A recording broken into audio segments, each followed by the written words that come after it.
Spaceman, this is Warren up in Folsom. Just heard breaking press release. The Gavinator has steered $100 million towards affordable housing in the Palisades and Eaton fire districts. Just what we thought might happen all this time. Here we go. Get it on.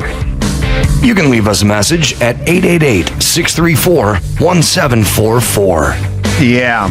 You know, this whole, there's no affordable housing in Brentwood or Beverly Hills or Malibu. Yeah, bitch. That's how it works. That's how I'm going to apply for Section 8 in Calabasas. Yeah, listen. I was poor most of my life, and no, there was no housing in Malibu. That's where rich people live. That's how it works. Now, there was apartments in North Hollywood, and that's where I lived, and it was fine. Now, here's the whole deal about this. Your job isn't to get a poor family a home in the Palisades. Your job is to have affordable housing in reasonable neighborhoods that are safe and clean and orderly. So if people are like, man, it's Sodom and Gomorrah out here. My kid's got to dodge gunfire, walk into school. Well, how about you clean up that fucking neighborhood? Don't take those people, pick them up and move them to the Palisades. And by the way, I got bad news for you, but if you pick up those people, move them to the Palisades, then your kid's going to have to run serpentine to fucking Palisades High because gunfire is going to be going off because guess who's firing the fucking guns? Those fucking people. So clean up that neighborhood. There's no reason why you shouldn't be able to live anywhere in the San Fernando Valley. It should be safe and clean and orderly. Stay low and run in a zigzag pattern, Chad. Yes, Chad. So that's what they're going to do. There's this weird thing where they're constantly, their number one priority is figure out a way to get shit away from people that work hard and earn their money and give it to other people to somehow fix their life. That shit doesn't work. It doesn't work. You know how everyone who wins the lottery ends up fucking bankrupt 3 years later, or they die of an OD or whatever? It doesn't. You can't do that. They can earn their way. You can teach them a trade. You can try to create an environment where they can flourish, but you can't hand them shit. With great power comes great response, a trillatrans. All right, what do you got there? All right, here's some Peak, California. An arsonist stopped by fitness influencers along the Hollywood Hills hiking trail. Yeah, one of my favorite spots to hike Runyon Canyon. A man was arrested. Influencer. You know who our fitness fucking influencer? Arnold fucking Schwarzenegger. Yeah, just fucking jacked out of his mind. Jacked out of his mind. That's who our fitness influencer was. Like that dude. Everything feels like calming. Now, by the way, you being a 23-year-old chick and not being fat doesn't make you a fitness influencer. Well, she fills out them yoga pants quite right. Have you seen her OF? I'm saying, again, your ass being the right shape doesn't, when you're 23, doesn't make you it doesn't mean we need to follow your advice. I know. How did you get such a shapely ass? That's how it's fucking born. We do this all the time. It's like, Heidi Klum, what are your secrets? Fucking great genetics, bro. Well, I'll tell you here, okay, all right, back in my day, no, they didn't have Instagram influencers figuring out how to make your butt perfect, and these days, butts are at an all-time high. Are they?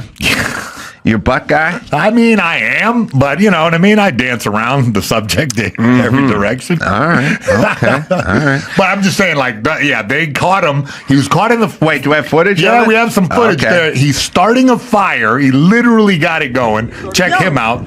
So he's starting a fire in Runyon Canyon. And he just took off. They saw him, started filming it. Yeah, he's sauntering off, even sauntering, and then having a chat with I don't think it's that. looks like a lineman for the Seattle Seahawks. I wish could have a big brother on the trail. I think that guy got a single leg on him for sure. You have the warrant for the murder, right? I don't care what you do. Oh wow! Yeah, he's there's a weird reality. You should be hospitalized. You are going to be fined and hospitalized. The British lady thinks that we have hospitals for him. Yeah. Well, we have a dull moment in L.A. All right. The fires. What are the... Okay. Let's just say this. We've crafted a society where we have piles and piles and piles of deranged, drug-addled, and crazy people just sort of milling about. And so people go, somebody stole my dog, or somebody hit my cat with a machete, or somebody started a fire.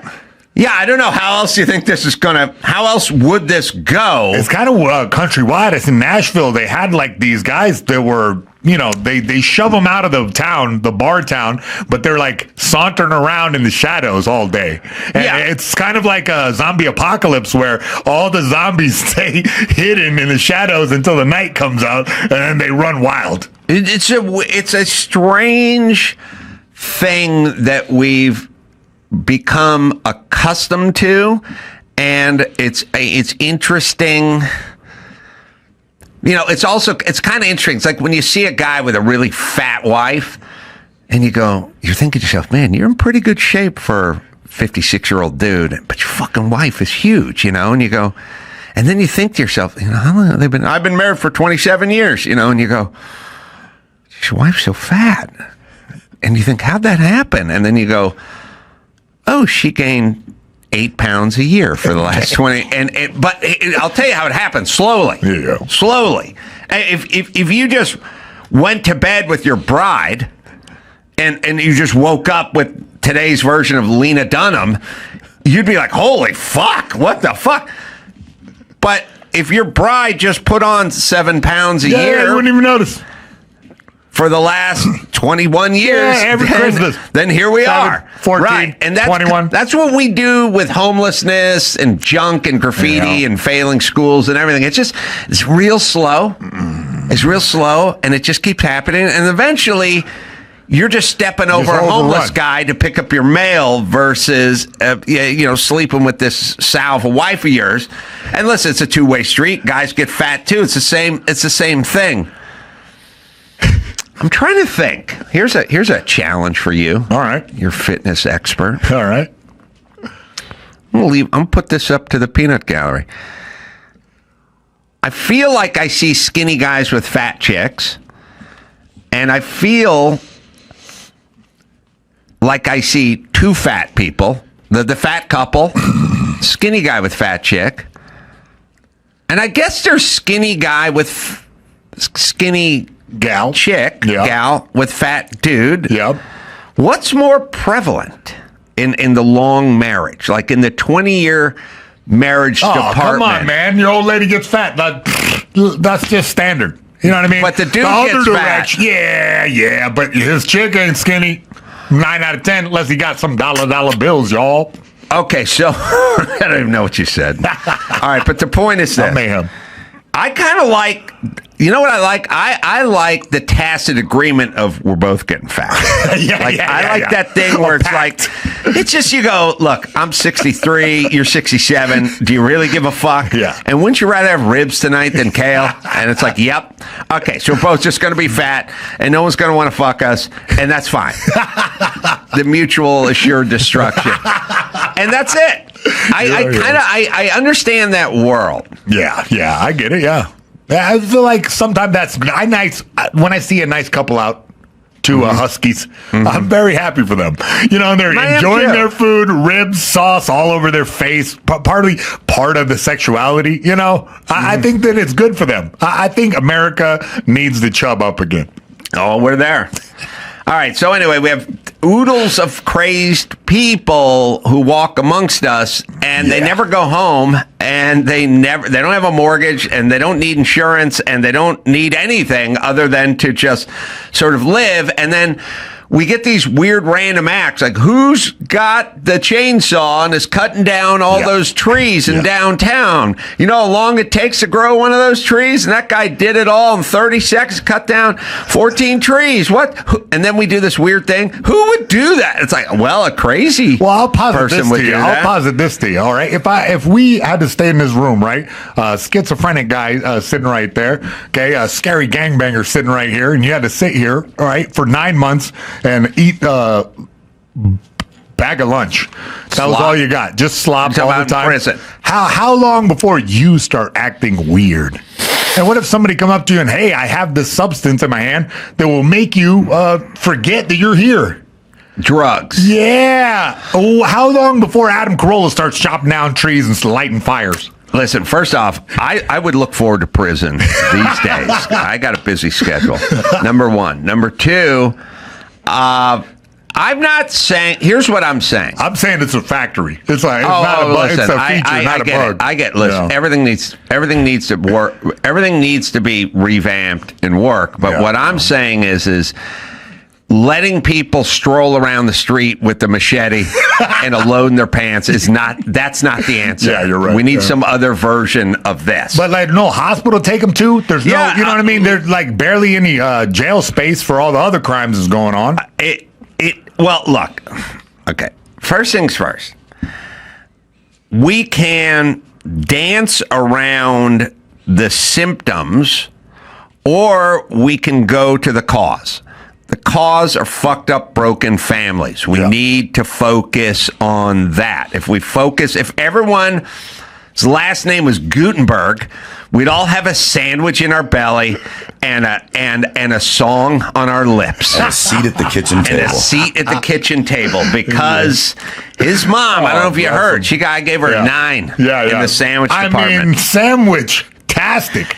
Steve Gutenberg is Steve Gutenberg because Steve Gutenberg comes from a real fucking solid-ass family that took the time to tell him right from wrong and toast him some nice rye and make him a wonderful sandwich. So that's how Steve... Now, dad was a raging alcoholic and mom was never around and so on and so forth, and then he got pushed out in the streets when he was 14. Then we might have a different version of Steve Gutenberg. So can we at least... Let's figure out... There's a great line in the Freddie Blassie wrestler song called Pencil Neck Geek. Do you know that song? I mean, I heard that term many a times. I call people that. Professional wrestler wrote a novelty song called Pencil Neck Geek, grit eating freak, no good moron with a lousy physique. He's a one-way, no good losing streak. Nothing but a pencil neck geek. Yeah. Well, this is like a common insult. So he goes at the end of the song. He goes, "They say these pencil neck geeks are a dime a dozen. I'm looking for the guy providing the dimes." and I'm like, That's good. That's homeless people are a dime a dozen. Who's providing the fucking dimes? Yeah. How did these people well, I came here from Nebraska. Yeah. Okay, where's your home? Where's your fucking dad? Where's your system? Where's your safety fucking net? Where you? What's going on with you? What's going on with your family? My kids can't be homeless because they got me and they got their mom and I work and I'm semi-sober and I will take care of my kids. They will always have a sofa to live in. If I have to pay to get them help or rehab or whatever, then that's what we're going to do. So we don't have to worry about them. Pencil Neck Geek. Can you play it? Just play the end and you can hear Freddie Blassie. Get a YouTube takedown over this. Oh. Are we allowed to play this? I know. I don't know. I don't know. The rules. There's a master list, essentially, of major labels. Yeah. So I don't think this is in the you sure? Paradigm. We'll see. Warner Media Group owns that. You never know. I got taken down a few times. All right. Well, you guys could go look. Just go look. I'm Blassie. Right, I realize that. I just thought perhaps we could improve on the you know something, engineering. All right, forget it. Let's just play the end. Don't even play it. Just play it at home. I don't want to fucking deal with it. I don't even know what the rules are. Nobody knows what the rules are. I got some more morbid California news. I want to play you a tape. It's a LA City Councilwoman, Imelda Padilla, which is, okay, a lot of the problems that we're having right now are chick think, and everyone hates it when I say that, but that's what we're dealing with. We elected too many dingbat chicks. We put them in too many big positions of power. They have some sort of version of life that doesn't really exist. It's up in their head. Here's basically what it is. They would half these dingbats would stand in Tiburon on the other side of the bay. The other half would stand in San Francisco, and they would dream of a bridge. and they would discuss a bridge, and they would talk about the children need a bridge, and they want to live in it, and no bridge would ever get built. Because some fucker at the end of the day has got to go do it, and they're not doing any of it. But they would dream of a day, and they would have marches, and they would have slogans, and they would talk about it, and they would have discussion groups, and half of them would stand in Tiburon, and half of them would stand in San Francisco, and they would dream of a bridge, and they would discuss a bridge, and they would get elected on a bridge, but there'd never be a bridge would ever get built with these dingbats. Do you realize there is an actual real world recent example of that in New York City? They spent $100 million to light all the bridges in New York. Guess how many bridges are lit? Zero. $100 million are gone. And all the lights are still in a box in storage that New York City paid $2 million to store for the last 7 years. So that's chick think right there. And look, there are a lot of dudes that are infected with chick think. Look how Gavin Newsom crosses his legs. Look how Barack Obama crosses his legs. Look at how Justin Trudeau crossed. That's all chick think. It's not all. You can have a cock and balls and suffer from chick think. But we may have a new leader in the clubhouse, Nithya Raman, who's always a perpetual leader because she wanted to blame Toyota for making catalytic converters super easy to steal. We have Councilwoman Imelda Padilla, and she's one of my favorites. She's talking to the police chief, and she's got an idea. By the way, it's also stupid but empowered is a very dangerous. Like what we have is a lot of stupid and righteous, and that's a problem. So listen to her. All right. I'm asking a creativity question here. What can your department do to do more to warn us, to warn the business community that outside of our LA borders, coming in from Inglewood, coming in from Antelope Valley, I don't know, you can warn us so that we can warn our folks about in the spirit of your loyalty to the city of Los Angeles. All right, hold on. She's saying to the police chief who's trying to enforce laws that if you're really loyal to Los Angeles, you're going to warn our illegal lawbreakers that ICE is coming in so they can avoid participating in the law when they're here illegally. So a city councilwoman, her concern, she's not talking about rebuilding the Palisades. She's talking to a dude and saying, give everyone a heads up so they can run before the law shows up, even though you are the law in this city. All right, so that's her request, by the way. She wants to know what he can do about it. We'll hear what his answer is. Weird. So you're asking me to warn you about an enforcement action being taken by another agency before it happens? Yeah. Yeah, we can't do that. Why not? That would be obstruction of justice. You may want to talk to the city attorney about that. Where's the city attorney? Aren't they here? I see her officers. Where's she? We got a real problem in this city. We'll hear from the city attorney after we hear from LAPD. We can revisit it then. Okay. Yeah, because I mean, they're en route. We know they're coming. We know they're coming to bring disruption. There's no way that we can know. No, I don't know how to even respond to that. Wasn't she just here? Who took her? This is performative, though. Where'd she go? We'll come back to some other business, but we can come back. We'll give you the opportunity to ask her. Yeah, we don't do that. We're not gonna broadcast for, like, the FBI is looking for a terrorist suspect, say, right? Are we going to tell, hey, the FBI is coming looking for you? Yeah, but see, there's a difference between someone's coming because they're going to, go get... I'm using that as an example, but no, we're not allowed to do that. That would be completely inappropriate and illegal. She's pissed. What's going on? Is she coming? Let's get the city attorney. She'll come late. She'll come after. We will. Right. She's a dope. Yeah. First off, these people are fucking dumb, which is scary because we're like, hey, we gotta work something out with the aqueduct system, and they're like, I don't know what that fucking is, but I am worried. But the fucking gay pride parade is coming. That I can talk about.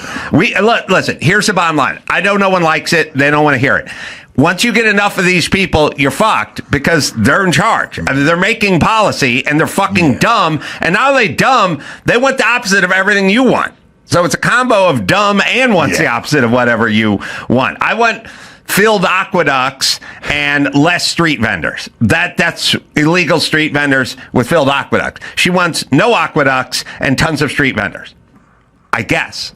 Or maybe they don't know what they want. I don't know. Did this person beat out Nithya Raman blaming Toyota? I just don't think.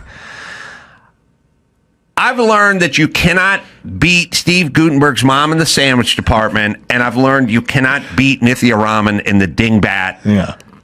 I'm going to put a microphone in front of my fucking retarded mouth and say shit to people who are all going to think I'm clinically insane.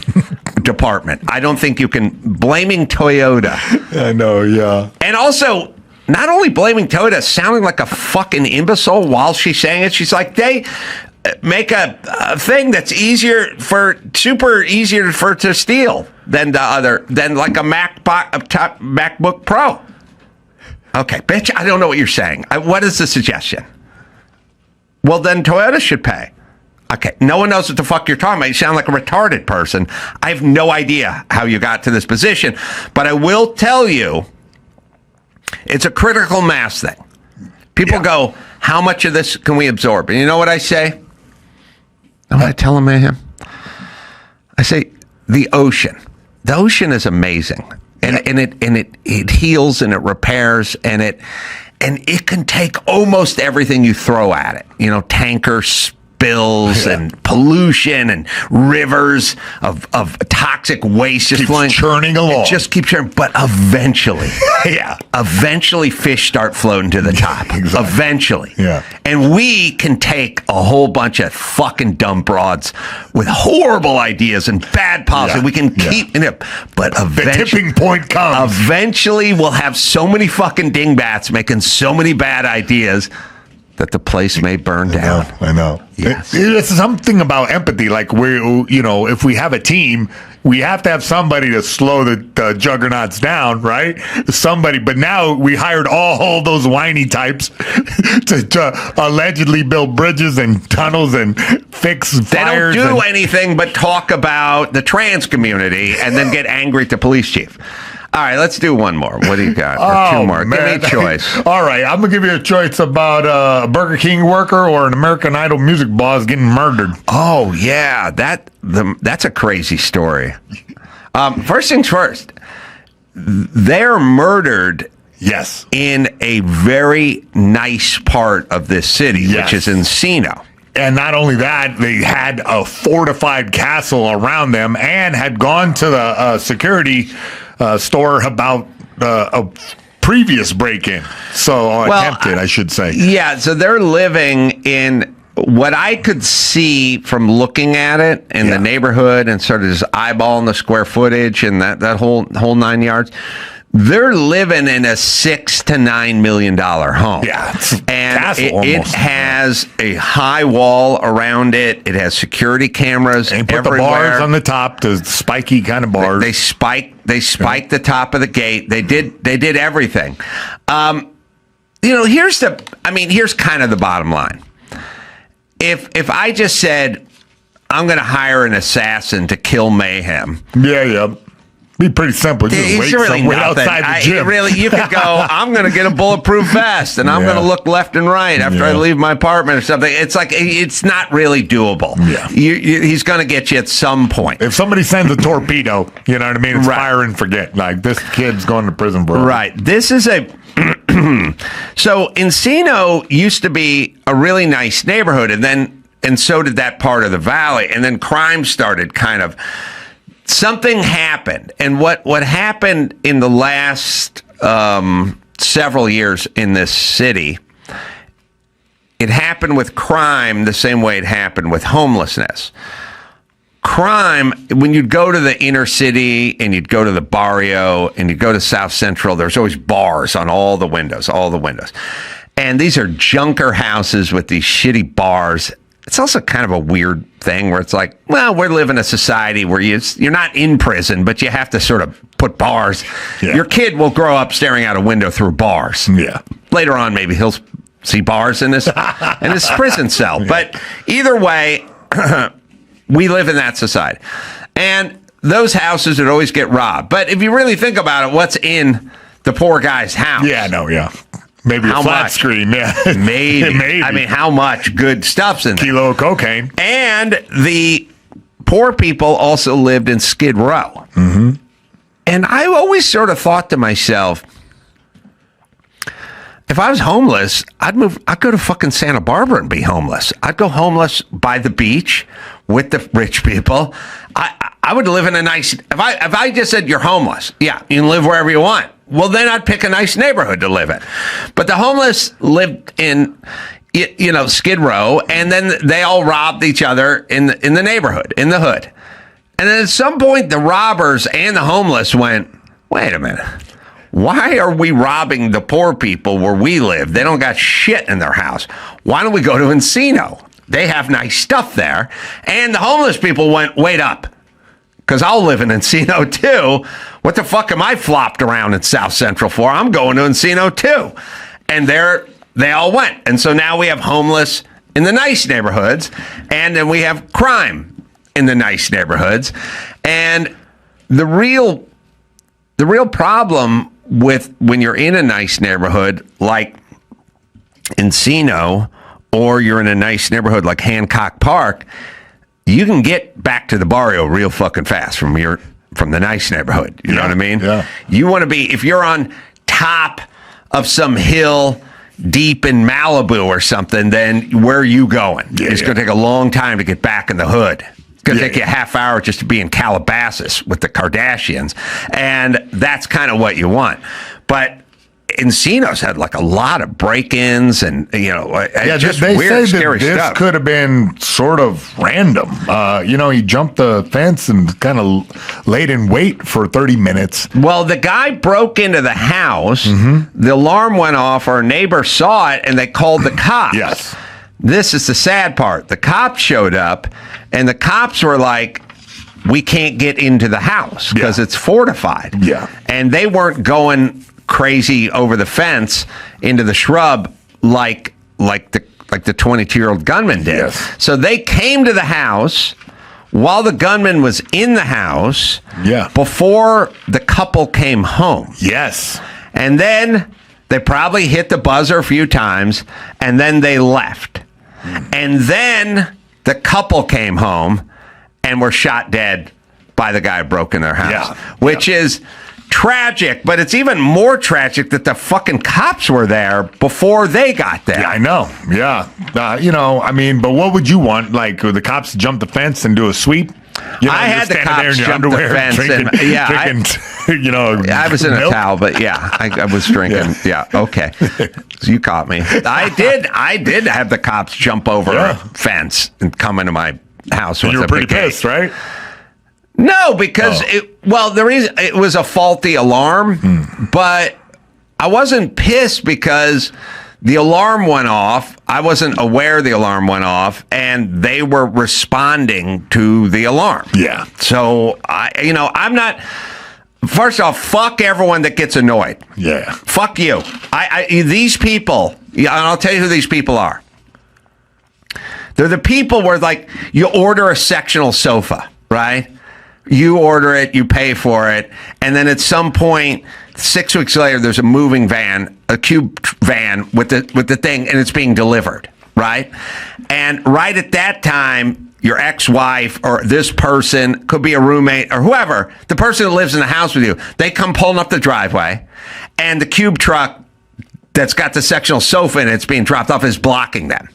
And then they come in and they're fucking coming the fucking front door with a head of steam. What's going? I couldn't park. It's like, bitch, you're getting a fucking free sofa. These guys are dropping it off. They're going to be here for 10 minutes. Shut the fuck up. You're not allowed to be pissed. You're not allowed to be pissed. I know you're pissed because you're coming up the driveway and you couldn't get to the garage, but shut up. You're not allowed to be pissed. You're getting a fucking free sofa, and these guys are bringing it in the house.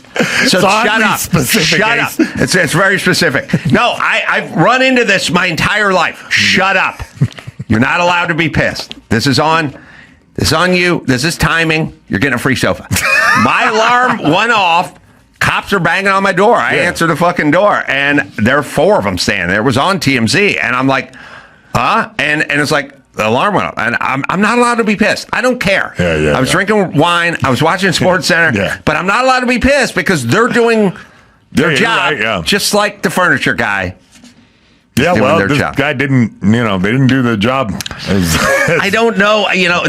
This is, I'll tell you what we're going to do. We are going to this is going to give way. If Nithya Raman and Dingbat number 1, LA City Councilwoman, can find time, we need some protocol where the cop has the cell phone number of the house. Here's the address. I was thinking exactly here's that. The number. Hey, if you're a taxpayer and you're going out to dinner, you should want the cops to have that information. And then they would call you or text you, and they would say, there's no communication. We've come to your home. We cannot get in. Would you like to give us the gate code? We can enter, or we can wait here until you return and escort you in. There's going to be protocol from now on. All right. You can see me. I'm going to be at the Pabst Theater in Milwaukee doing shows there. That's coming up July 20th, and I'm everywhere. I'm in Portland at the Aladdin Theater, August 7th. Just go to adamcarolla.com for all the live shows. And nice job, Mayhem. And until next time, the Sandwich King, Steve Gutenberg, Adam Carolla Mayhem saying, mahalo. All right, let's get into some news with Hughes, shall we? All right, the new director of the Food and Drug Administration's vaccine division told his agency in a staff memo that an internal review found that at least 10 children died after and because of receiving the COVID vaccine. Well, look, if they were healthy, then that's more kids than died of COVID while healthy. It's all the kids. It's all back to the kids. Every road's to the kids. That's all they did was the kids. That's all they did was scare dumb mamas. Dumb mamas controlled the house, and dumb mamas became their foot soldiers and did their fucking bidding. So it's basically like you go, look, what do you want? You go, well, I want everyone to not take ivermectin and not take hydroxychloroquine and get vaccinated and stay in and shelter in place and wipe everything out with Purell. You are not going to get that done with me. You will get it done with a dumbass wife. You poison her brain and you get to her, and then she inflicts. She is the disciplinarian. She lays down all the rules, the COVID rules at the house, right? And the way you get her is you scare her about kids. That's what works with her. So kids. If they had just said at the beginning of this,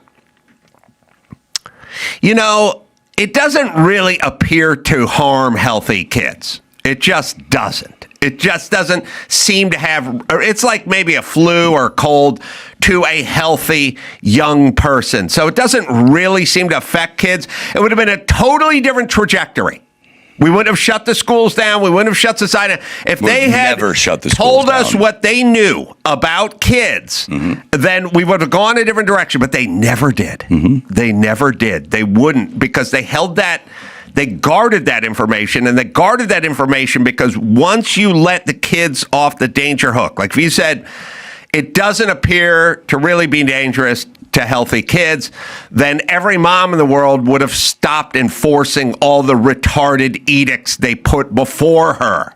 And that's where we got. And that's why the dumb moms got the fucking kids vaccinated, and it was totally unnecessary for them. Absolutely. And now it's dangerous. Thanks, moms. Yep. Great job. Next time, ask a fucking question, would you please, before you light your Fauci candle? Fucking dumb shits. Yep. Everyone in this fucking safety sphere and all this thing, it's fucking us up. You guys fucked up your kids in the name of safety. Good job, moms. Smart. Keep listening to dopes who lie to you. Well, the media certainly isn't helping. This article comes from AOL, and they say, experts are pushing back. Guess the expert that they quote. The guy that RFK fired.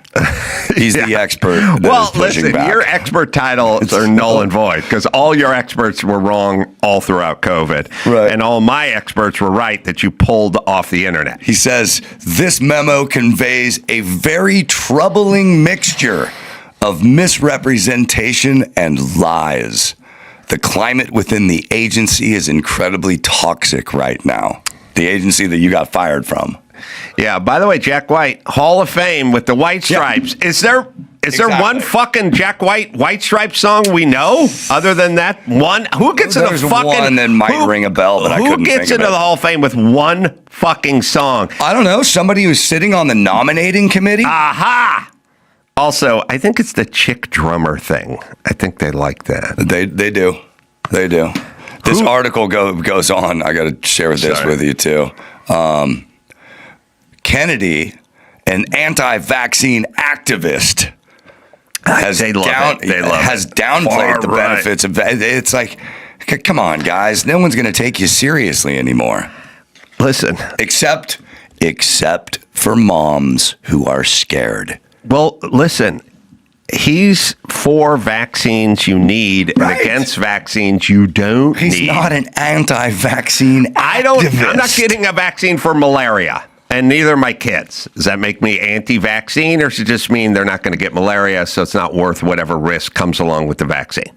That's what that means. That's all I ever said. That's all I ever said with the fucking kids. Yep. Yeah. Yep. Sad.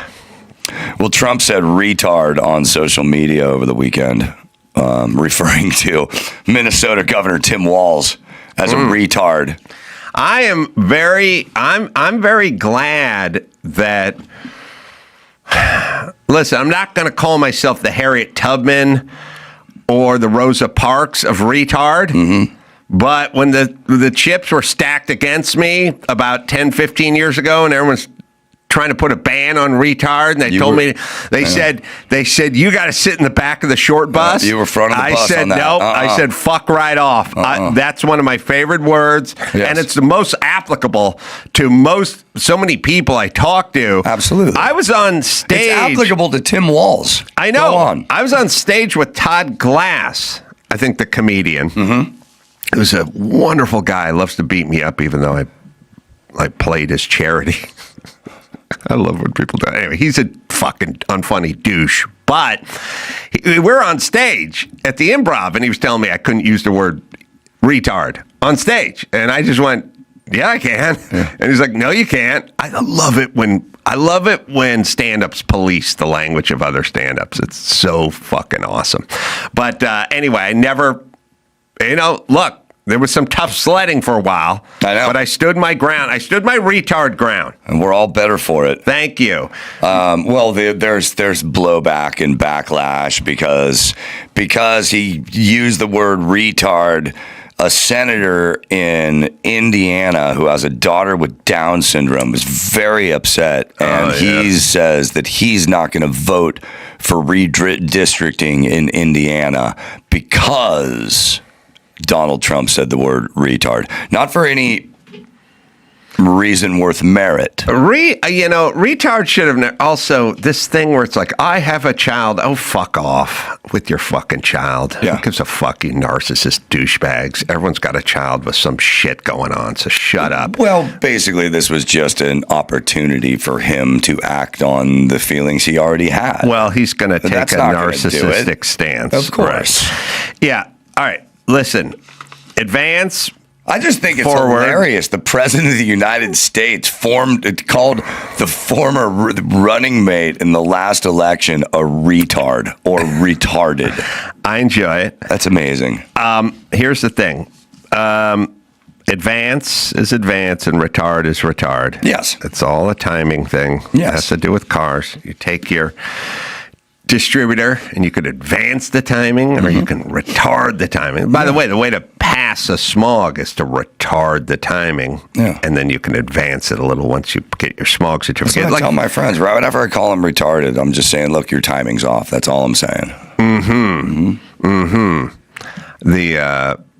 My Hawk clip was from Jimmy Fallon. Okay. Some 3 years ago. But feet on the sofa. The bottom of her feet, too. I mean, that can't be a good look. Was that a sock? No, it was the bottom of it's clearly the bottom of a shoe because it has a shape like a sole. Yeah. It's not a sock shape. Yeah. No, she walked down the filthy, mean streets of Manhattan, through the gutters, through the rat feces, through the hobo flop, and walked right onto that upholstered stage and put her feet right up on there. Also, it's also a kind of a I don't respect you way of sitting. Sure. Like, it's not the way you'd sit. Like if the principal called, there's a way to sit. Like when the principal calls you into their office and like, oh, young man, you're in trouble. Like you don't sit like that. If you sat like that in court, right. The judge would not. The judge would not be happy. If you sat that way in court, your attorney would elbow you. Yeah. And then he'd write on a little pad, a scratch pad, and he'd write, put your goddamn feet on the ground. Right. Because the judge is watching us. Right. Yes. And also, it's basically the equivalent of put on a cardigan sweater. You know what I mean? As a dude, let's not look like a thug. All right. Yeah, that's the bottom of a boot kind of thing. Yeah. All right. There it is there, buddy. I don't know why it's comfortable, by the way, but somehow. All right, retard. Have you ever seen the movie Rush Hour? Any of the movies Rush Hour? Maybe some. The first one, I think so. I've never seen one, but they were big hits.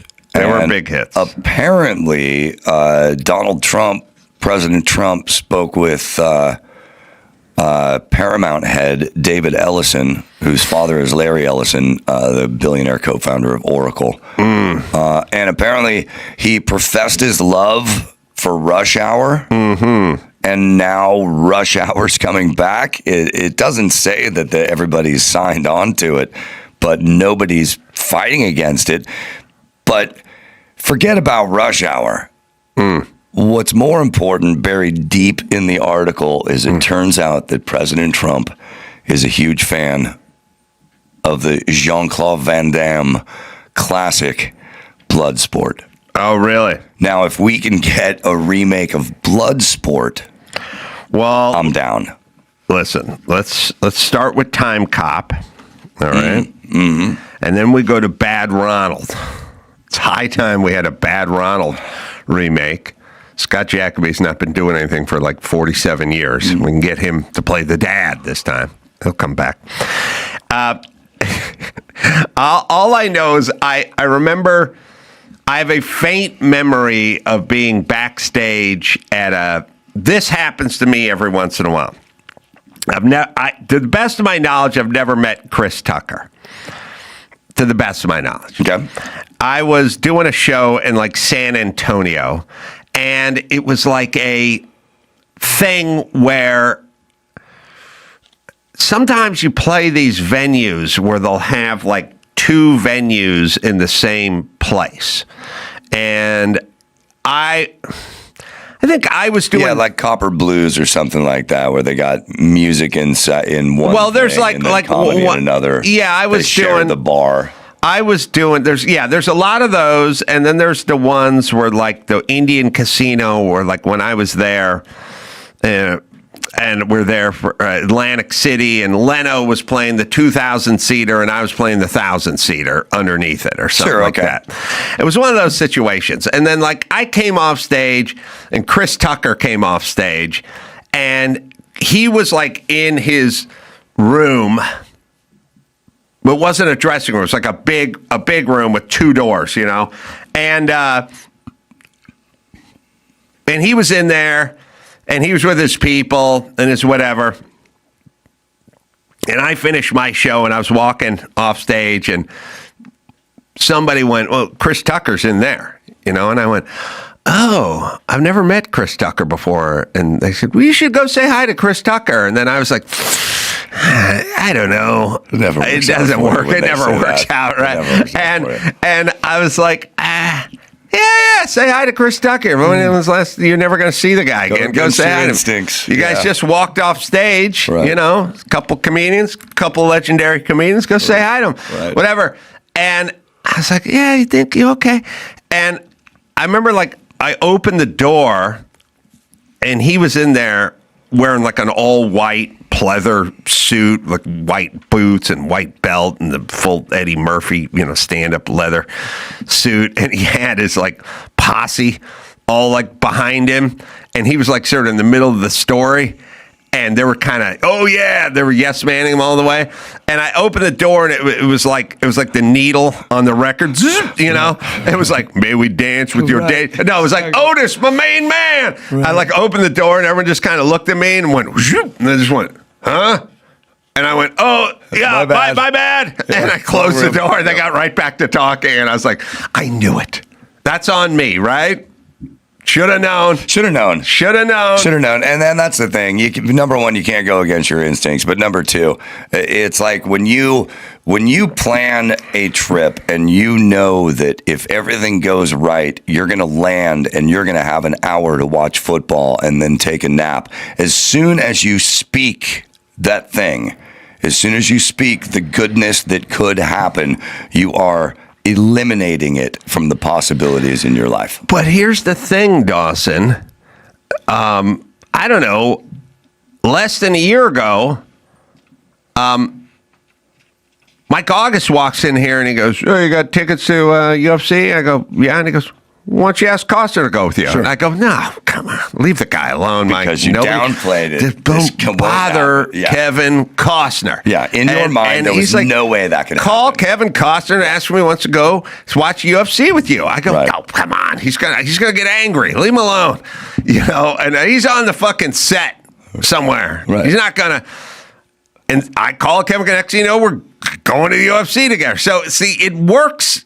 There's many times when I shouldn't have done it, but I don't know which time. That's the whole time. That's the key right there. I should have listened. God, your life would be so much better. I should have listened to me with the Chris Tucker, but I shouldn't have listened to me with the Kevin Costner. Yep. That's what I'm saying. All right, let's do one more story. All right. So Michelle Obama has been accused of taking Ozempic after a photo shoot showing a skinnier figure. I love the Ozempic controversy. I love how women get angry at Ozempic. They get angry at the women who are on Ozempic. I love that. It's basically, for women, it's the new boob job. It's the women who are flat-chested going, that's not even real. I don't know. Dudes seem to like it. Yeah, but she didn't do that on her own. I know, but she's got dudes buying her drinks. You know, they fucking hate that. This is the new boob job because big jugs aren't a thing anymore, but being skinny, always in style. And there's something weird there. I'm going to file her under. You know, I'm going to file her under.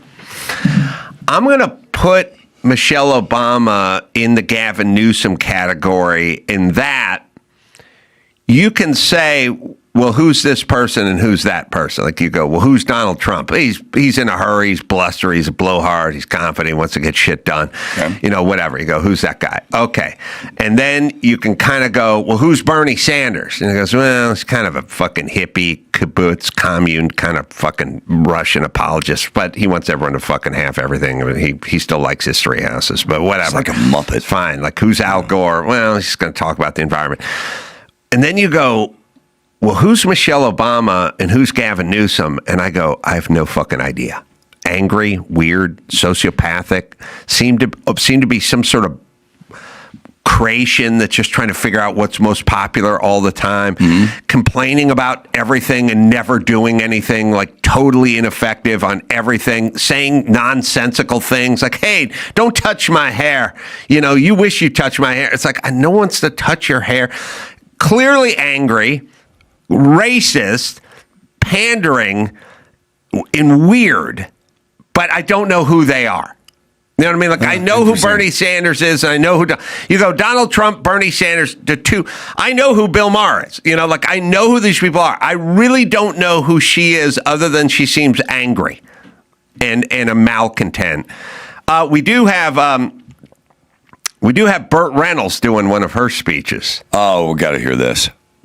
I think she did make a huge big deal about her hair. Oh, did you see her hair in that picture? I wonder how much work she put into that hair to have it look like that. The thing that's funny about her too is I was thinking about, she's like, America's not ready for a beautiful, tall, strong.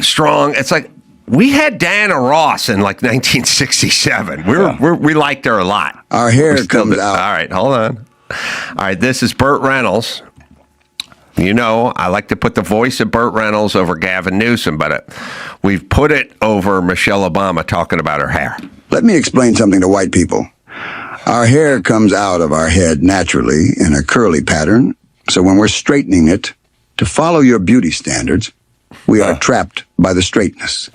That's why so many of us can't swim, and we run away from the water. People won't go to the gym because we're trying to keep our hair straight for y'all.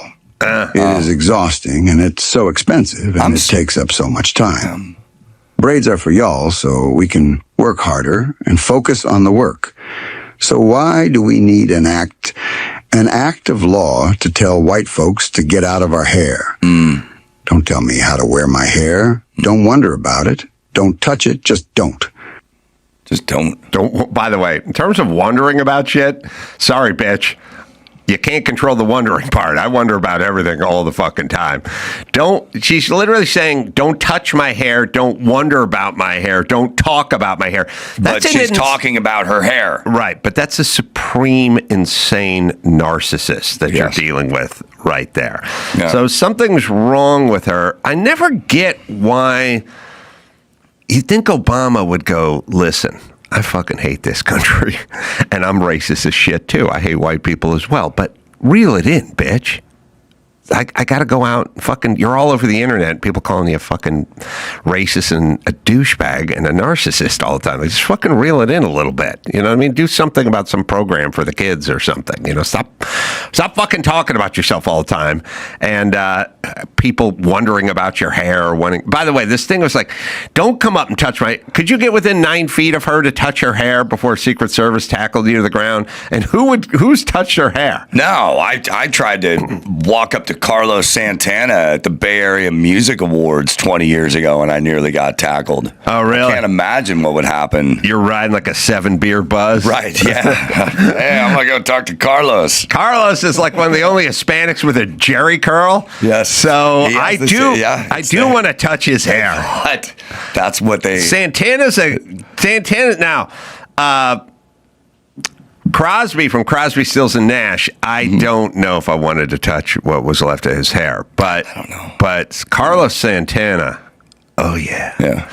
All right, Dawson, you've done it. Yes. I got to add one thing to this. I love finding these just wonderful examples of bias in the media. So people are, calling out Michelle Obama for doing Ozempic. They're not saying, "How dare you?" They're saying, let everybody know. Be honest about what's going on.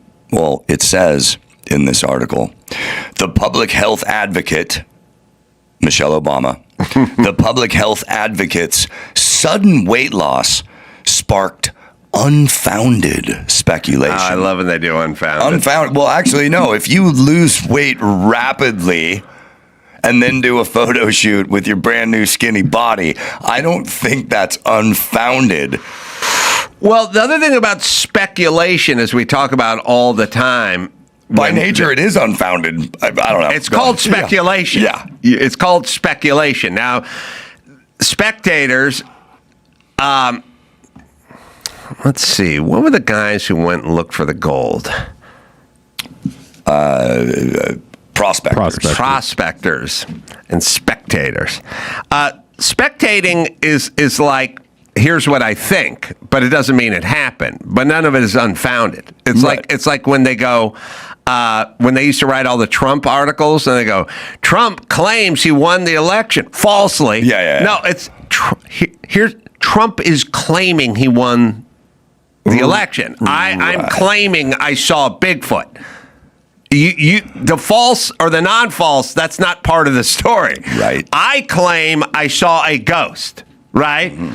You can't go, Adam Carolla falsely claimed he saw a ghost. You go, Adam Carolla claimed he saw a ghost. Well, if you get then you can think Adam Carolla's a nut, but you can't say falsely claimed I saw a ghost. I claimed I saw a ghost, or Trump claimed this or did that, and people are speculating that she's on Ozempic. It's not falsely speculating. Mm-hmm. You can't falsely speculate. You can just speculate. Exactly. Yes, I know. So we all know whose side they're on. Yeah, get it on. Got to get on. Doctors born for fasting. Got some Dr. Jackson. He's at 6'7". He's 6'7". Oh my. Mm-hmm. So a couple interesting things. One of the things I find interesting is that I recall heading into COVID and during COVID, a lot of the response to this podcast was like, "Oh, two old men complaining, out of touch," like this kind of shit for years, actually. Mm-hmm. And now it seems like people are interested in our thoughts, and they're the same fucking thoughts we've had all along. They're just sort of more evolved. We've continued to evolve them like we always do, but they're not philosophically or constitutionally different than they were 6 years ago. Mm-hmm. Which is sort of freedom, family, education, those basic principles, constitutional, not literalism, but sort of defending the constitutional principles. And those are back in vogue, I guess. What do you think? Yeah. Or is it just that you've proven to be right? And now people go, "Oh, hey, he was right." No, I have a few thoughts. I think things have a way of sort of getting back toward a like homeostasis, Mecca. sort of what works, and kind of nature sort of rights itself a little bit, and it's a little bit of like, well, you get a splinter and it'll hurt, it'll be red and sensitive and stuff, but at some point your body sort of pushes it out, and the kind of a general, the truth wins and gravity's gravity and grandpa knew best, and it just takes a while, and then it's a battle, and the people you battle with are super loud and motivated and seem inspired by their, they have a kind of a intellectual high ground meets with motivation, meets with some sort of spiritual advantage, meets with a sort of morality thing that they're going to dangle over your head, which all sort of comes. I care. It all comes together to create some sort of cocktail of something that you have to endure, and then at some point they're wrong about everything, or mostly inspired by money. It kind of turns out weirdly that all the motivation had to do with money and chicks and getting laid. I think of the hippies, right? And no, I just mean the whole movement had to do with money, but they were kind of the foot soldiers, but they didn't really know it was just money, right. And so, it's like... Was your mom under the the sway of that kind of thing and just didn't know it? Well, it's an interesting thing. So they would say Trump and his ballroom and his rich buddies and their private jets in Dubai and tax breaks. But they don't look at climate change as a multi-billion-dollar grift. They don't look at climate change as a trillion-dollar grift, right? Yes. So Al Gore, he's in the trenches fighting it out because he loves children and rivers and indigenous people. And private jets. And meanwhile, he's getting rich, right? And Bernie Sanders or whoever. They don't... Solyndra, whatever this, the government's going to give this company $200 billion to build solar panels that'll never happen. Or there's another award for $80 million for electric school buses that'll never work. They'll deliver 7 of them over the course of 4 years. Well, they don't look at that as a grift, right? So my mom would go, look at that guy with his gold. He's put gold everywhere. He's got gold. Look at him in his expensive 3-piece suits traveling in his limousine. Al Gore, he's wearing a flannel shirt. Right. Okay, he's got his sleeves rolled up. Right. See, there's footage of him. He's walking. Right. He's in a forest and he's walking. Look at Gavin Newsom. He's walking amongst the sequoias and he looks concerned. Yeah. And now he's happened upon a Mexican lady and he's going to talk to her. Look at his face. He cares. Yeah. You understand? These guys are fat cats, the big airplanes with their insignias on it. Give me a break. Yeah. Because they're like kids. They're like kids. They're so easily and manipulated. Right. And then the Black Lives Matter or the climate changers or the homeless industrial, they're going, look, everyone, here's the outfit. Cargo shorts and flip-flops. We're not going to walk around with tie clips and monogram cufflinks. They'll be on to us. Yeah. We're going, no. Hoodies. We're going hoodies. Let your hair go gray and put those flip flops on, and then they'll think. And then we'll get a bunch of women of color and we'll shove them up to the front, and people won't ask them questions because that would be racist. And also, they're women of color. They're not going to lie. They're here. They're beaten down. They're here trying to protect the downtrodden. Yeah, you think it's a bad thing to put women of color up front? Right. It's a bad. So what's wrong with that's you? the way we're going to roll. So that's basic. And then eventually people figure out that's bullshit, and then they come back to whatever it is I was saying. You just made get me back to diet and exercise. Right. You just made me realize there's something embedded in there that I think you're going to like, which is that fundamentally what they hate is the free market and competition. Yeah, I hate competition. So what they like is the government going, we're going to take care of this. Yes. But they don't realize there's a grift embedded in that. They what they hate is the market. They hate the competition. Right. And so the market can do a much better job. But we like when the government gets They think the grift is in the market, not in the government. Right. And the market's unfair because you have to compete, and we aren't born with all the same endowments. That's not fair. The thing about the market is the market has a bunch of guardrails built into it because of the competition part of the market. Yes. The government gets grants, it gives out grants, it gets billions of dollars and hands it to this and hands it to that. Doesn't follow. We don't know where. Yeah. So there's a lot more opportunity for grift, meaning... No, it's built into the system. Well, it's built in the system, but here's what I'm saying. If the free market and private companies are in charge of giving out the COVID money, there's going to be a lot of follow-up and a lot of due diligence and a lot of whatever. When the government's in charge, it's just, well, we gave it to prisoners and we gave it to this group and that group we never saw. Nothing ever came out the other end. It's built in. Yeah, it's a systems problem. It'll be that way. Yeah. Right. And unless you realize that's why early in so COVID... my mom weirdly wanted the government to do everything. Right. And I'm like, I want the free market. And she's like, well, the free market's evil and the government is Bernie Sanders. Yes. He cares. You know what I mean? Yes. And I just kept saying during COVID, my first insight, I was reviewing this in my head last night. My first insight in COVID was, oh my God, we've centralized medicine. It's all centralized. Right. Some assholes making decisions for patients 3,000 miles away. They have there's no way that's going to work. Right. And I remember I gave a talk in Bermuda.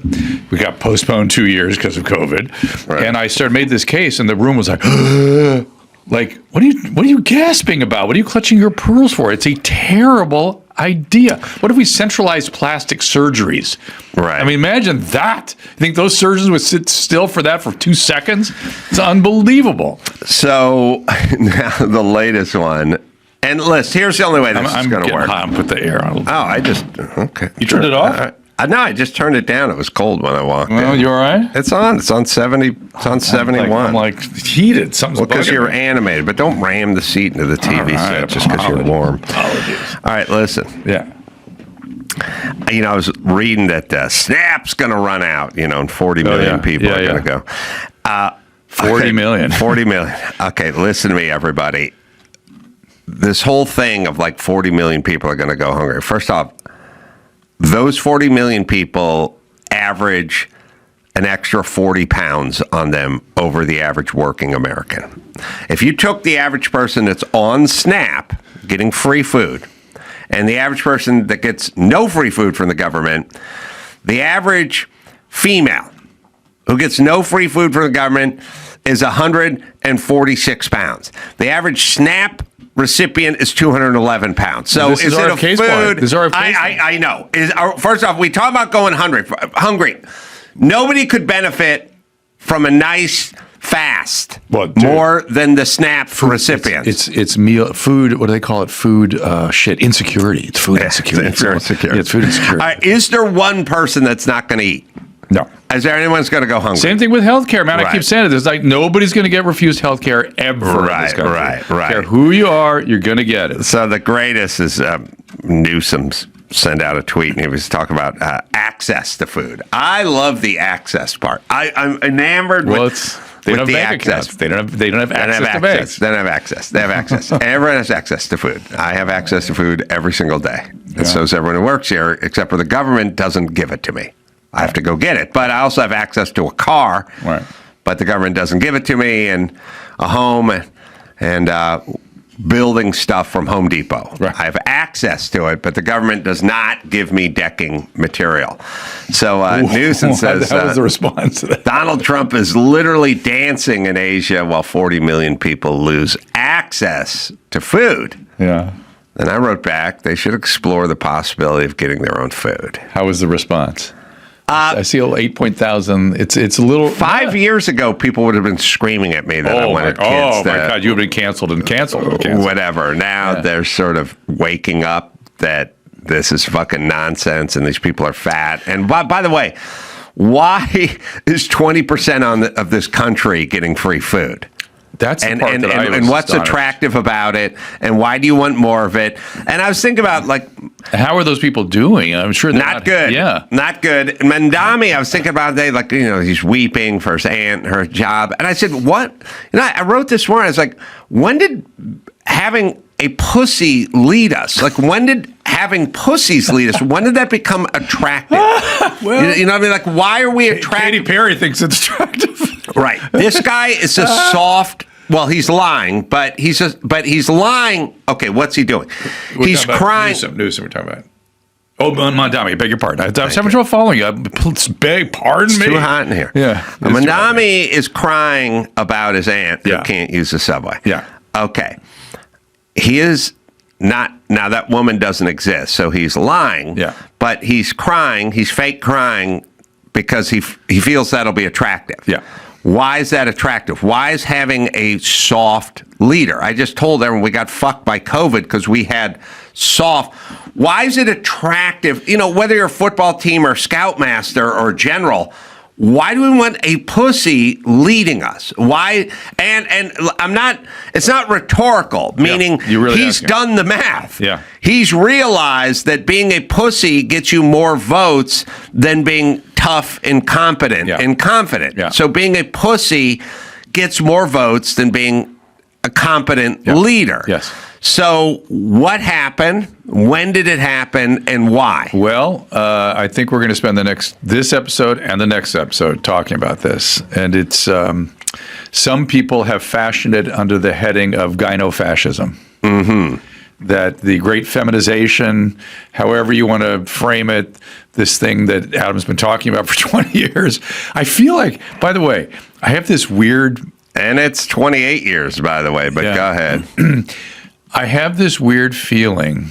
You tell me why I'm feeling this, and I'm not saying it's accurate. Mm-hmm. It's just a feeling that your campaign on ChickThink started with you telling us that Bruce Jenner's becoming a chick. That episode keeps ringing in my head. Every time I kind of look back, I go, well, did it start? Because that insight in itself was so startling that we all went, what the fuck are you talking about? You said, I don't know what I'm talking about, but I'm just telling you it's happening. And I feel like you kind of went forward from that into a more developed theory about things that were happening. Am I right or wrong, or is it just when you start talking about it? I don't know. Do you know what I'm saying? Yes, I know. But so here's the thing about my thoughts. It's if somebody said, when did you start being poisoned by radon gas? I would go, well, I had a headache a couple of years ago, but it went away. Right. And then I found myself coughing a little bit a couple of years ago, but then it stopped for a while. And then I did feel myself I was kind of tired, but then I got a new girlfriend and I wasn't tired. don't know. It could have been a while. It's been a while. Maybe it was 2 years, maybe 5 years. Yeah. So my feelings are like feelings that just start sort of drifting in. Yes. And they don't enter like Kool-Aid. Yes. You know what I mean? They just sort of start drifting clouds, in. they form. Yeah, like a and then cloud. I start talking, and when I start talking, I sound like a shaman. In that, I'm just giving you sketchy outlines of shadows, you know? And then people go, what are you talking about? And I go, I don't know exactly, but I'm telling you, chick think. But the wolf speaketh from the north. It's not helping. The chick think. And then I called it chick think, and then you said that's not a good name for it. I did. And then I kept saying that's what I'm calling it because that's what it feels like. That's how it presents. It presents as chick think. Am I right on the timing, though, sort of? No, I mean, Bruce Jenner, I knew was turning into a chick in 97 or 98 or whatever that was. Yeah. I was like, something's going on with this dude. It might have been 96 even. You were just I think it was like 97, 98. But either way, it's coming up on 30 years. I knew he was turning into a chick. But that's only that's only because I observe things that other people don't observe. Right. And you said, I don't know what that even means. And we all were like attacking you at the time. Like, what do you mean? What does it mean? It means nothing. What are you talking about? It started to strike me that when politicians started to speak in a way about, wanting to call homelessness unhoused neighbors. And it all started kind of in Los Angeles because Eric Garcetti was mayor. And he gave this speech about prisoners being paroled. He's like, and when they do, we owe them our gratitude. I'm like, we owe felons our gratitude. And I was like, what the fuck are you talking about? Physical reaction when you bring. I put him into the bank of my memory way in the past. Eric Garcetti, I get a reaction when I was think about that guy. Really soft and willowy, and like I said, I started taking account of the guys with their deep leg crosses. Obama with his deep leg cross, and Newsom and Trudeau, and Eric Garcetti. Eric Garcetti. I'm sure mayor of Los Angeles crosses legs that way. They all cross their legs that way, and they started talking in a kind of willowy way, wispy, and so traditionally politicians would be, that's not what your country can do for you, but what you can do with the country. Like the only thing fear is fear itself. Yes. We'll take them by land and by sea. And then all of a sudden it's like,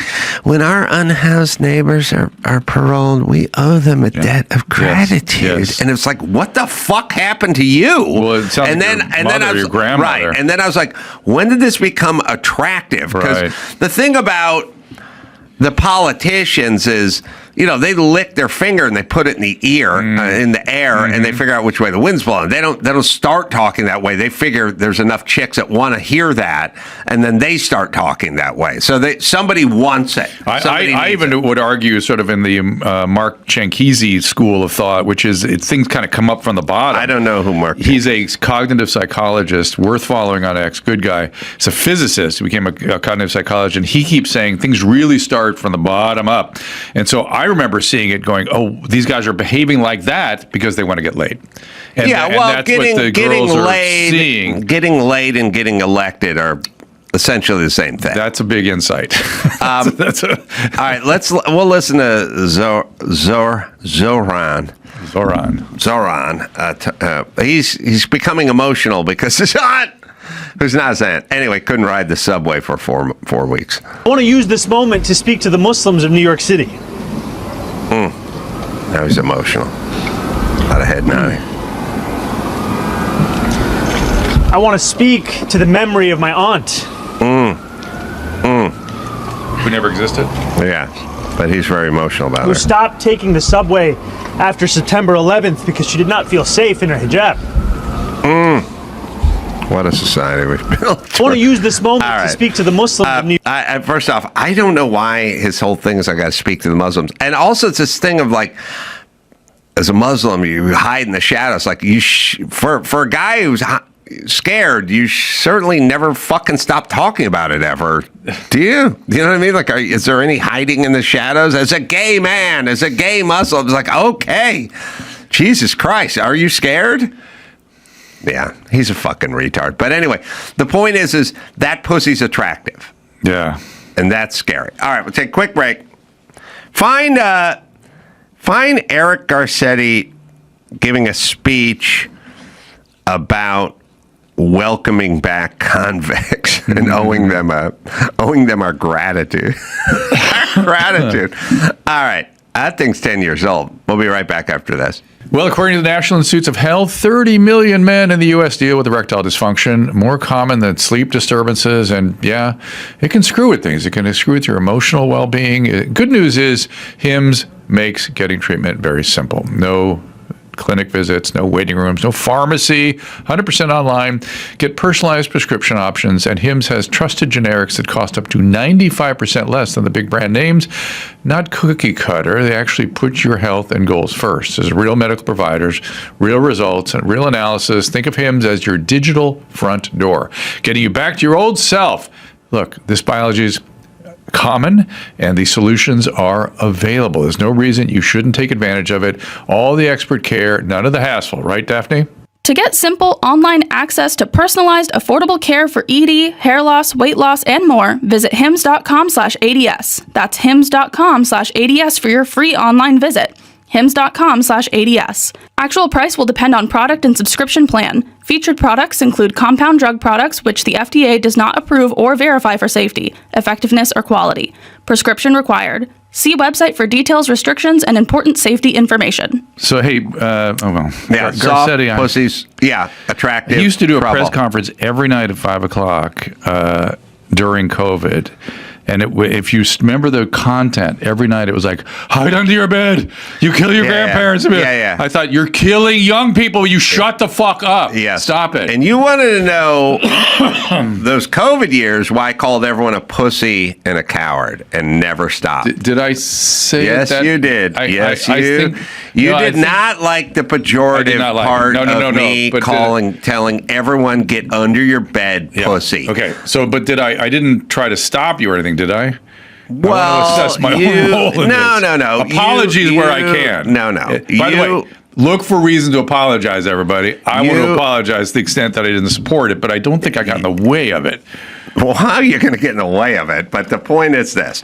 You were suggesting that I use other terms. I feel like I got in the way of chick think. I was like, no, better brain. Blah, blah, blah, blah. No, you did. You did. But what I'm saying is I intentionally called people cowards and pussies. Yes. Constantly called them cowards and pussies. I couldn't see how that would benefit everybody or you. I get it. And now I see it. Well, I don't know how. I don't know that it benefited everybody. It does, because it makes the point. The point is clear and it's correct. It's just a clear, correct point, which you were a fucking coward if you did that, or worse, which is you act like a brown shirt.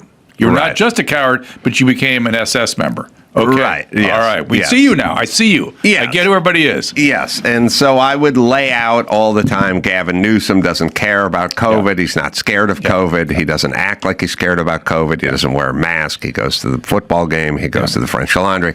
He doesn't care, and he's not scared of it. And what I would say is he doesn't believe it. Garcetti, I didn't know. I just said he was a pussy. And he is. And by the way, these guys they go from mayor of Los Angeles to zero in 10 minutes. All these guys, you never hear from them ever again. They're not substantial people. His dad was a DA, Gil Garcetti, and somehow he got into this, and he's a puss. But here's my point.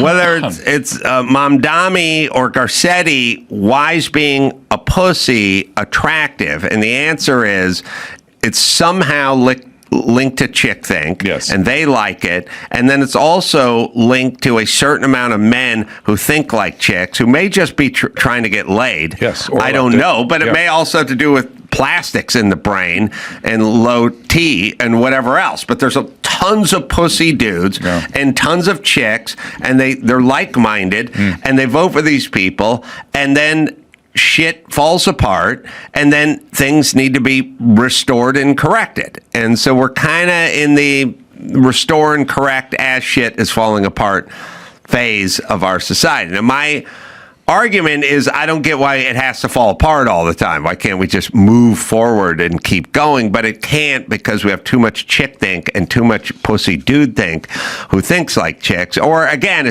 look, I'll be kind to them. They're just trying to get laid, so they act like pussies. Yeah. I don't know how many of those guys were actually believed in what they said during COVID, or they just wanted to get laid. Well, back to the president. And also, there's too many people who act like, you know what, Drew? I'll tell you the problem. I'll tell you the problem with social media.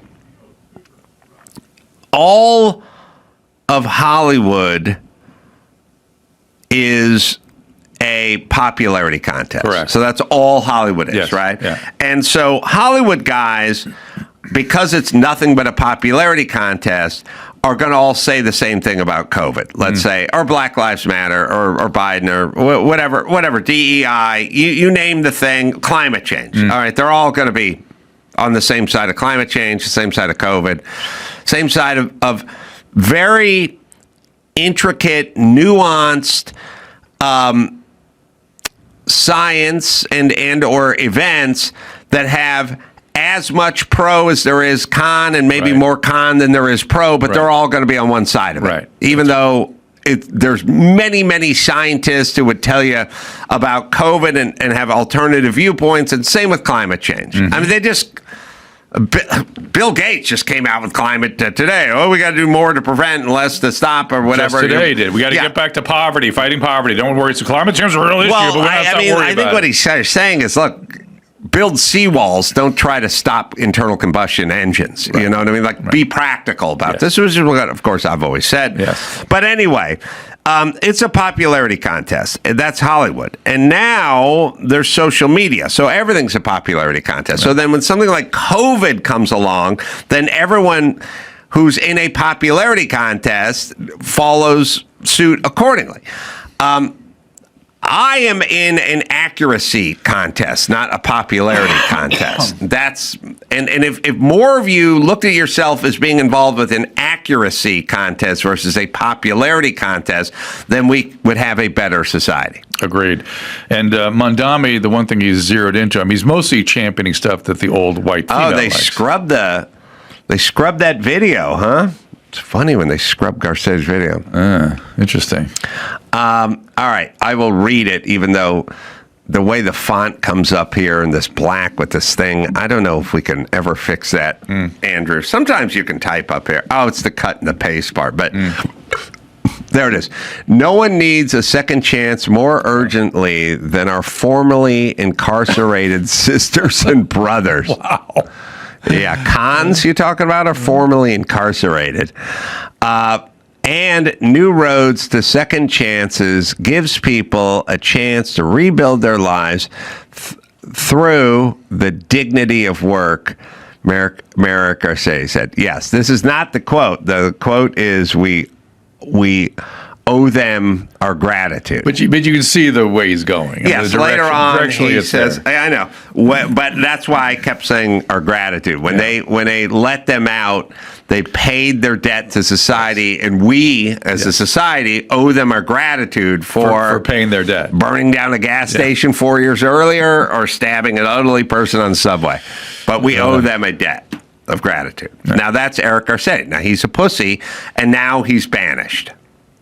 Yeah, I don't know. It was ambassador to. We get somebody better? No. We got DEI higher next, which is the other thing. We got something? Video-wise? Oh, here it is. Eric Garcetti did not say we owe them our gratitude. That quote is a fabrication that originated in the 19th City Watch on the piece, which criticized Los Angeles officials. He said it, though. I remember him saying it. He said it. So, not sure where this goes. This is just what's popping up on Google. Garcetti said that's on Google. Wait. The piece was criticized Los Angeles officials in the quote. Okay. Garcetti never actually made the statement, but he made something like that. Yes, he said gratitude. Yes, I remember him saying gratitude. Other Garcetti quotes on gratitude. Or thank them for their, service, they're paying their debt. No, he said gratitude. Okay. Yeah. So it's on there. It may have got scrubbed, and that also is Google doing whatever Google is doing. Look at Grok. See if it comes out different. See if Grok. Be very interesting. Yeah, that is interesting. While he's doing that, I'm sure you're watching the World Series. There's that ad they keep playing with the guy with the multiple Super Bowl rings who's actually working in a warehouse. Yeah, I saw that. I think that somehow that it feels like there's a cultural moment in that ad when he goes, the ad is, the conceit is he has all the knowledge of Tom Brady about football, and he's talking to all his friends that work in the warehouse or who are clerks and things about these very advanced, so to speak, football ideas. And at the end of every one of his statements about how to split the linebackers, he'd always go, you know what I'm saying? You know what I'm saying? And at the end, the announcer goes, it turns out they did not know what he was saying. And I thought that is funny. And it's a moment. All right, here we are. Society and a gratitude. There it is. While people have paid their debt to while people have paid the debt to society, our debt of gratitude should be not just thanking them. There it is. But thanking them for their service, but allowing them a pathway back in. Now I'm pissed. The fuck is wrong with Google search? Well, I'm smarter than computers. I've said it a million times. I told you he said it. Yeah. I told you he said we owe them our gratitude, debt of gratitude. Say it again. Google says I didn't contradict you. I just said Google said that. That's coming from per their AI. No, we understand. But the point is he's better than AI. The interesting thing is that it always comes out in vehement defense whenever you type this into Google. That's so fucked up. That is so fucked up. It will fuck Google.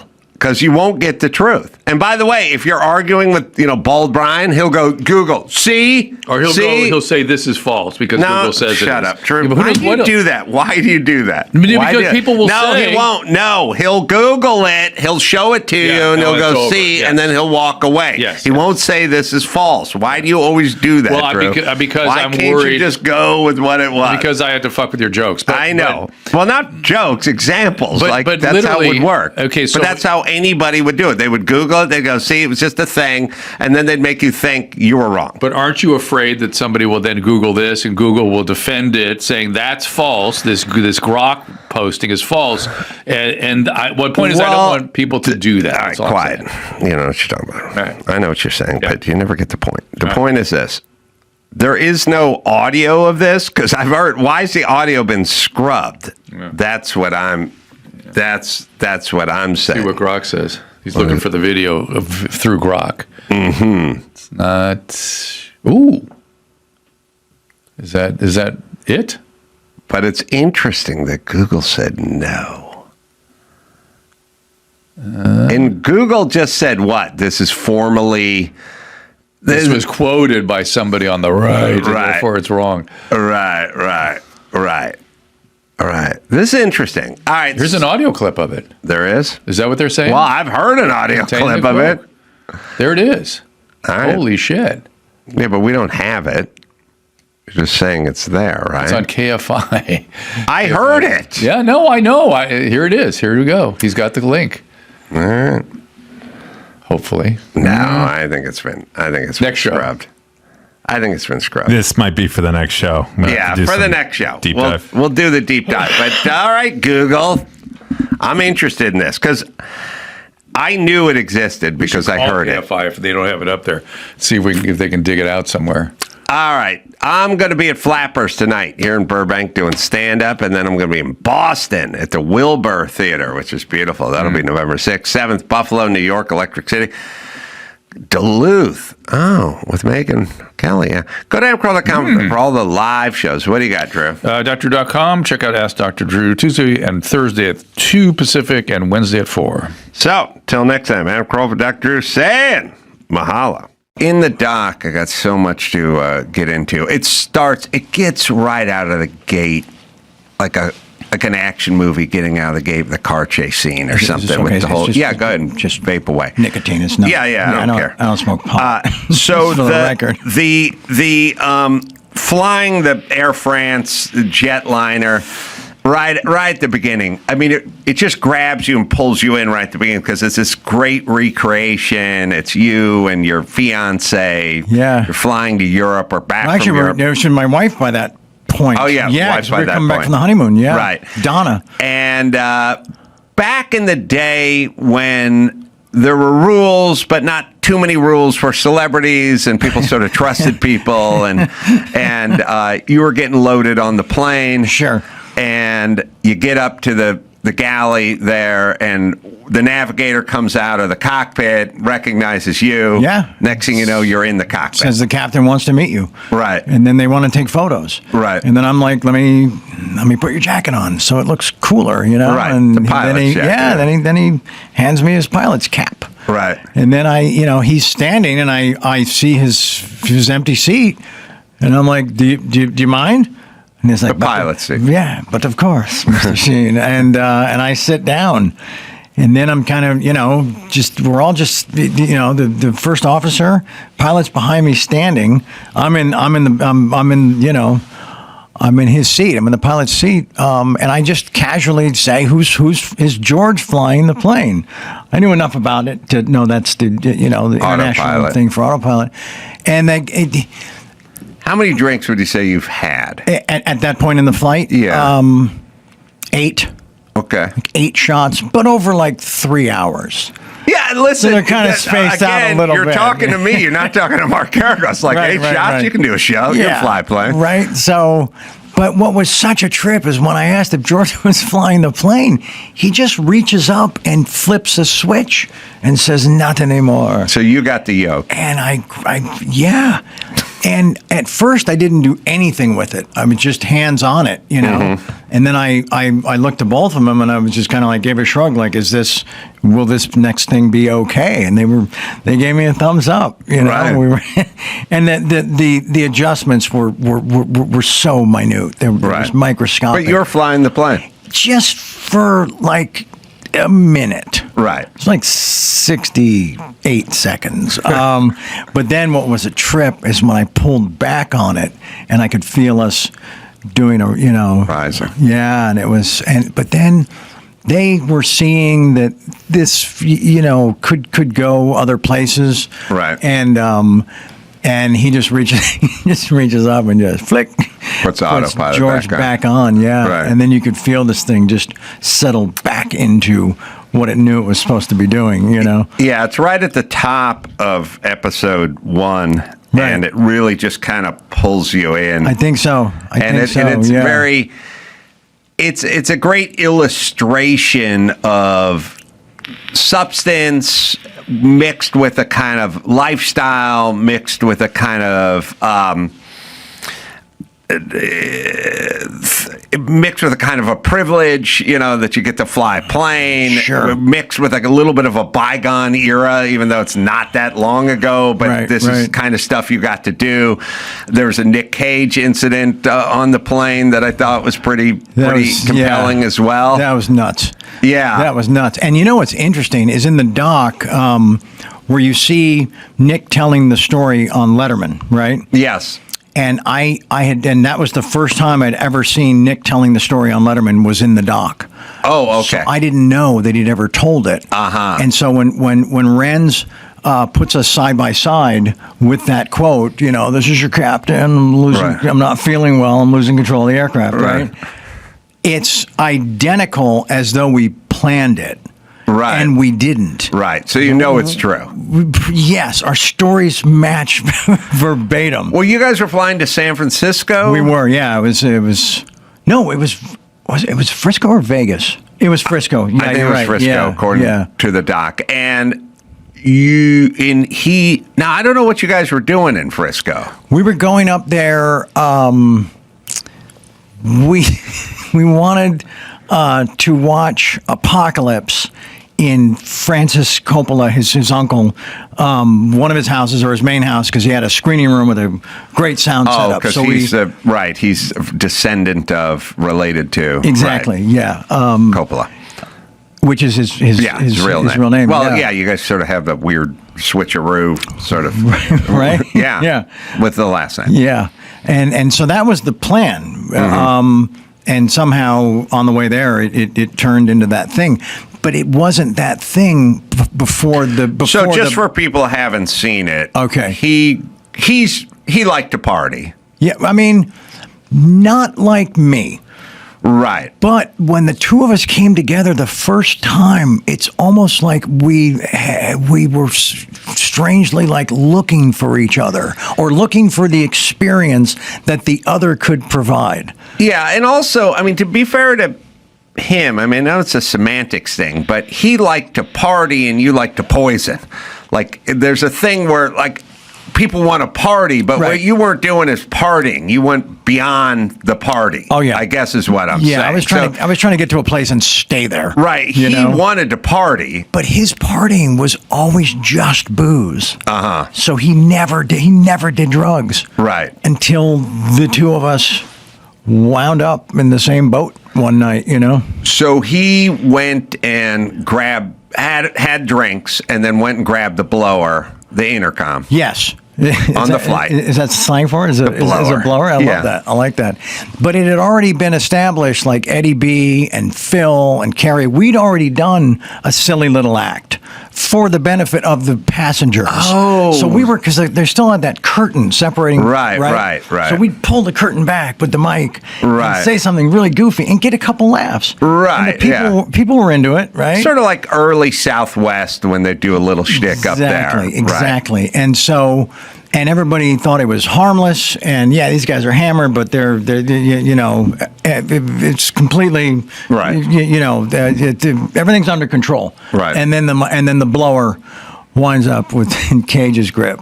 Right. And he just somehow, I don't know why, he saw the tone that we had set. Right. But chose to take it where he did. Which is saying he was the captain. Impersonating the captain, that he's not feeling well and he's losing control of the airplane. And it was right out of the movies. You hear people start screaming. Like there's always that high-pitched female scream in the movies, right? That happened. Right. So, and we were in a panic, and he didn't know the amount of cocaine I had on me. Yes, 1.3 grams, maybe. No, it was like two ounces. Oh, ounces. Yeah, I get my grams and my ounces. No, it's fine. Yeah, 2 ounces is a lot. Yeah, in a fat Ziploc. How many grams are in an ounce? 16, 14. No, 28. There's 28 grams in an ounce. We'll look it up. But so if you're talking about 48 grams of 28. 28. Okay. So you're talking about almost 28.3 and change, but you're talking about 50 grams of cocaine? Pretty much about that, yeah. That's a lot of cocaine. Well, I didn't know how long we were going to be up there. I didn't know how many times we were going to watch Apocalypse. Come on. Right. So that's taped to your ankle? No, the inside of my inner thigh. Inner thigh, yeah. Because, by the way, that's enough to get intent to distribute. Like perhaps that's enough to get in real trouble. Perhaps, yeah. Well, I'll put it to you this way: if that's a civilian, that's enough. If you can lawyer up, if you can get Mark Garagos to sober up, come out of the bathroom. You'll probably be okay. That would suck if that was the day I needed him. But wouldn't they just kind of mash up all of those charges together? There'd be FAA stuff, there'd be federal violations, there'd be some RICO and some interstate commerce. There'd be all of it. All of it. So the cops, the feds, the marshals are waiting for you when you get off the plane. They are. Because somebody radioed ahead. Oh, yeah. Oh, yeah. And the steward, are they called stewards still? I don't know what we call them. The male flight attendant. Mm-hmm. And exactly as Nick tells it on Letterman, like walks right up to him, like this purposeful walk, and stops right in front of him and points him right in the face and says, "Not cool, mister. Not cool." Yeah. And so and that was about 10 minutes before landing. Right. So we kind of knew that there might be, we might have company. Right. And the door of the plane opens. There's uniformed guys there. Oh, yeah. Yeah. And well, there's guys in suits and uniforms. And we're like, huh. Right. Now, Nick's the one who was on the blower, as we like to call it. You had picked it up, but done a more innocent use of the intercom. Yeah, So you're not necessarily in his boat, but you are in his crew. Right, but it would be like what do they call it? Felony murder when the wheelman. Yeah, you're the wheelman. You shoot the bank guard, and then you're just as So, but I was wearing a Dick Tracy hat that I bought at the airport before I was having a bad hair day, and I was like, I'll just hide under this thing, and it was like $12. It was that yellow, really cheap material, and so my act to the cabin was speaking into the Dick Tracy communicator. You know? I don't know. That doesn't come close to answering your question. But so I still had a measure of goodwill with the passengers. Right. Yeah, because nobody knew at that point I was a drug mule. Right. Yeah. Right. So you got this stuff taped to your inner thigh. Right. You're detained. We are detained. And now you're moments away from a situation where it's like you get pulled over and you're worried about a DUI, but you got a body in the trunk. Exactly. And this could get a lot worse. Could get a lot worse, yeah. Right. It was that thing again where, one of them was two guys were Cage fans, a couple guys were Sheen fans, and we could feel it start to turn. Yeah. The worm in our favor, you know? And that's when the first wave of relief kind of, okay, this is not going to be a life-changing evening.